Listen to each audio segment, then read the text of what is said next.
I believe, Mr. Speaker, the question has been directed to the events of the recent weeks. And I want to respond as follows. That the reason that I didn't talk every day is because the events the Honorable Member is referring to were mainly operational issues. Professor Kithure Kindiki has finally exposed the individuals responsible for ordering the shooting, killing, and abduction of protesters during the Gen Z protests. During his vetting process, Kindiki accused and pointed fingers at former Inspector General of Police Japhet Koome of orchestrating the police actions that resulted in over 60 deaths, numerous injuries, and ongoing disappearances. Kindiki emphasized that as the Cabinet Secretary of Interior, his role was limited to policy issues, while the Inspector General of Police handled operational matters. Today is because the events the Honorable Member is referring to were mainly operational issues.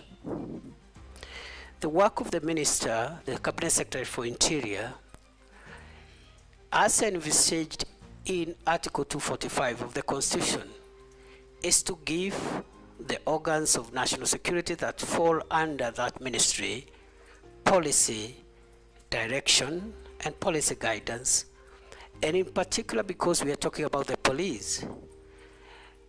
Mr. Speaker, the police is under independent command, Article 245, paragraph 2.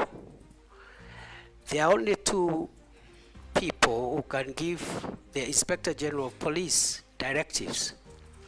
First, the Cabinet Secretary for Interior, but only on policy issues. Number two, the the Director of Public Prosecutions in matters in investigations of criminal activities. Other than that, operational matters are handled by the command of the National Police Service, and therefore the Minister doesn't give operational directives. We have communicated the policy during my time in office, the policy of the Kenya Kwanza administration on policing, which includes zero tolerance on extrajudicial killings, zero tolerance on abuse of human rights, and restraints in the use of force. Limited only, the use of force being limited only to cases contemplated in the Constitution and the National Police Service Act and the schedule thereto in the defense of life of the officer or the life of the people of Kenya. The police brutality witnessed during the protest led many Kenyans to believe that Kindiki and Koome were collaborating to suppress the demonstrators. However, Kindiki has now distanced himself from the actions of the police, placing the responsibilities squarely on the former Inspector General Japhet Koome. Kindiki detailed the extent of the violence during the protest, including the numbers of deaths, burned vehicles, and injured police officers together with the protesters, asserting that the police did their best to manage the insecurity. We witnessed the death of 42 Kenyans. We also had injuries, 486 civilians and 385 police officers were injured. We had about 1,387 arrests. We had 54 police cars destroyed and 110 motor vehicles belonging to the people of Kenya also destroyed in those protests. And therefore, I want to submit as follows: that the operational responsibility of policing lies with the command of the National Police Service. It is my estimation that on a broader scale of things, generally, the police tried their best to protect the country against mobs of criminals, arsonists, and other dangerous people, including those who visited Parliament and wanted to kill parliamentarians and other people.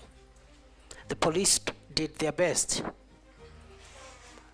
And in the event, as it is possible, that any officer went beyond what is allowed in terms of the use of force, it is now the work of the Independent Police Oversight Authority and other accountability agencies to help the country to bring to closure the issue of justice for excess use of force.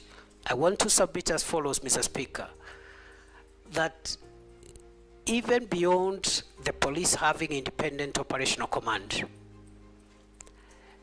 the issue of the use of firearms by a police officer is individual. If you read the National Police Service Act and the Schedule 6 to that Act, every police officer has individual responsibility on how they use firearms. You cannot, the Inspector General of Police will not be there to tell the police, the officer, shoot this one, don't shoot this one.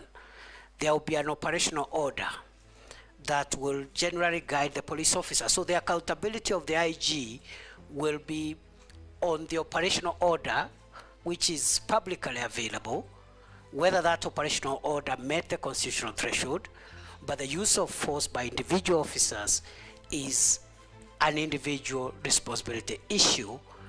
Other than that, I commend generally those officers who tried their best in very difficult circumstances to help the country come to terms with what happened, and hope and will see to it, if I am reappointed, that the accountability for those who violated the law is pursued conclusively.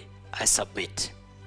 Meanwhile, Japhet Koome has remained silent since his resignation, with Douglas Kanja now serving as the new Inspector General of Police.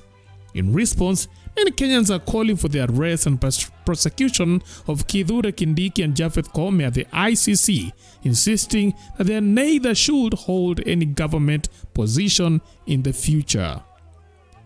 If you are given the chance to talk to Kithure Kindiki right now, what would you tell him? Leave your thoughts on the comment section.